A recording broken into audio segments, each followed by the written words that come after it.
Hi, happy Friday. Today we are talking about boundaries to work on self-care. It took me years of therapy to realize I never learned boundaries growing up, which led to a slew of issues in my adult life. Just ask my husband. Even today, at the age of 45, I'm still working on healthy boundaries with the people in my life. If you have not read the book, The Traveler's Gift by Andy Andrews, I would highly recommend it. This is a quote that really resonated with me that I read 2 days ago. I will seek wisdom. I will choose my friends with care. I am who my friends are. I speak their language and I wear their clothes. I share their opinions and their habits. From this moment forward, I will choose to associate with people whose lives and lifestyles I admire. If I associate with chickens, I will learn to scratch at the ground and squabble over crumbs. If I associate with eagles, I will learn to soar to great heights. I am an eagle. It is my destiny to fly. So we're going to talk about the art of setting boundaries, a guide to balancing people and personal space. As social beings, we interact with a myriad of people on a daily basis, from loved ones and friends to coworkers and mere acquaintances. Every individual we cross paths with shapes our lives in one way or another. In the midst of these constant interactions, setting boundaries becomes a vital aspect of preserving our mental well-being and personal integrity. Understanding boundaries.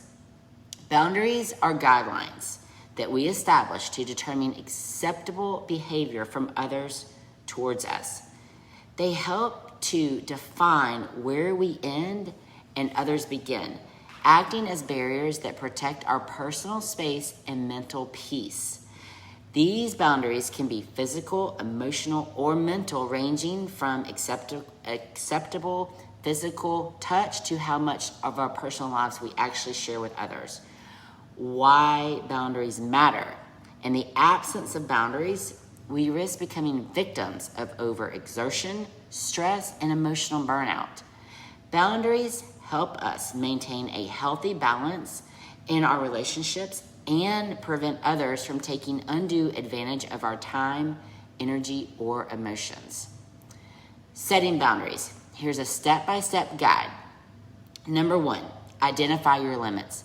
Understand what makes you feel uncomfortable or stressed. These feelings signal that others may be infringing upon your boundaries. Number 2, communicate clearly. Once you have identified your boundaries, communicate them clearly but respectfully.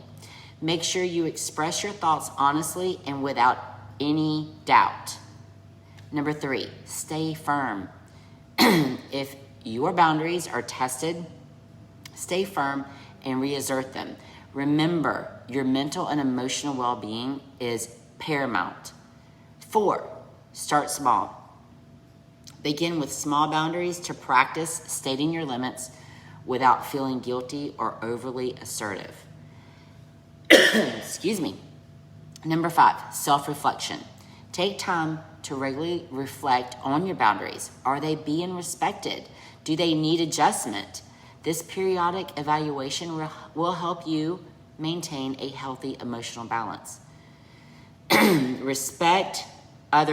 Respecting others' boundaries.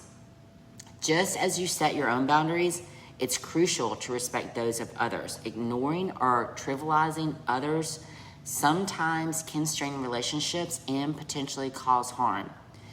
So setting boundaries is not a selfish act, but a crucial aspect of self-care. It allows us to maintain our mental health and to have a healthier, more balanced relationships in our life. In a world where our attention is constantly being pulled in 100 directions, it's more important than ever to set boundaries that protect our time, energy, and peace of mind. And remember, it's not only okay to set those boundaries, but it's also absolutely necessary. I hope you guys have a great weekend. Thank you for always tuning in. Reach out to me, Cindy at drcindyross.com, or call my office 251-949-2220.